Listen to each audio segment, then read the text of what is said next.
Takashi Kotegawa hasn't been seen or heard from in well over a decade now. Yet his wealth, which started with a modest $15,000 around 20 years ago, has grown so massive that it has become almost impossible for him to conduct his trades and real estate dealings without leaving a trail of breadcrumbs for us to follow.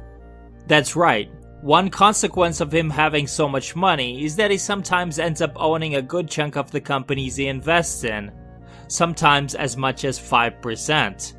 We know this because in Japan, publicly traded companies publish what is called a securities report every 6 months, in which they list all the major shareholders and their ownership percentage. So for example, as of September 30th, 2022, the Master Trust Bank of Japan was the largest shareholder in Toyota with a 13.5% stake. JP Morgan Chase Bank was the 5th largest shareholder and owned just over 4% of the company. This is pretty boring stuff, with these lists being populated mostly by banks, trusts, insurance companies, etc., but every now and then you see a name you normally wouldn't expect. Between 2014 and 2021, Takashi Kotegawa appeared on the securities reports for 19 companies, in some cases remaining a major shareholder for a period of several years.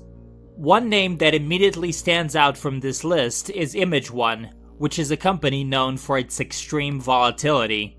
A graph is worth 1,000 words, but just to give you some perspective, this is the kind of stock that not too long ago rose by 175% and then fell 50% from the top, all in the span of a single month. BNF ended up owning 3.12% of Image One back in 2014, and I assume he made out quite handsomely, as the company saw tremendous upside volatility during this time, routinely going up 15 to 20% in a single day, and more than doubling over a 2-week period in late August of that year. Perplexingly enough, his name is absent from the securities report for the time frame covering Image One's huge price spike in the spring of 2021. One would have expected him to have employed the same playbook he did back in 2014, but it would seem that, for whatever reason, he missed the boat on this one. Looking at his long-term holdings during this period, one thing I noticed is how he demonstrates an ability to skillfully position himself ahead of major price moves. He did this with Ichikura, probably capturing a 60% move between March and December 2016. The stock then traded within a narrow range around 1100 yen, ultimately spiking to 1200 in January 2018. His name last appeared on the company's securities report in September 2017, so it's conceivable he played this range for a couple of months before using that final spike to 1200 as his exit ramp. Same story with Faltech, which shot up 35% between March and June 2014, and then again close to 30% between July 2016 and March 2017. It did fall significantly throughout 2018 though, only recovering in late 2019, long after BNF's name had disappeared from the securities report, so there's a chance things didn't go exactly according to plan for him on this one. Finally, we have the Orient Corporation, again spiking by 40% within less than a year of him taking a position in or around March 2015.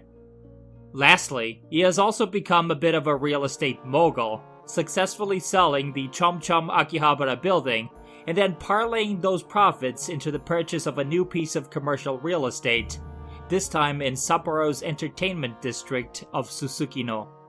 Unfortunately, his timing couldn't have been much worse, since the building was completed in early 2020.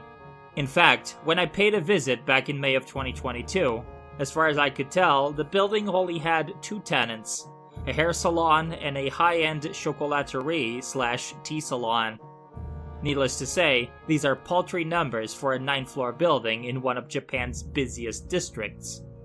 Google Maps only goes back to May of 2021, so short of hopping on a plane to Sapporo, it's impossible to know if more tenants have begun populating the building or not, but if there has been an improvement, I expect it to have been of a gradual nature. In summation, so far, BNF's investment in the Lydia building doesn't seem to be working so well, with what one would expect to be anemic tenant revenue figures for 2020, 2021, and 2022.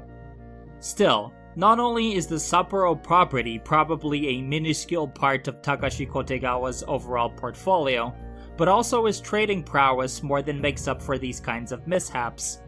At this point, I doubt even 10 failed real estate dealings would be enough to end his investment career. Takashi Kotegawa is a rock star in the world of investing, but he's far from the only prodigy to hail from the land of the rising sun.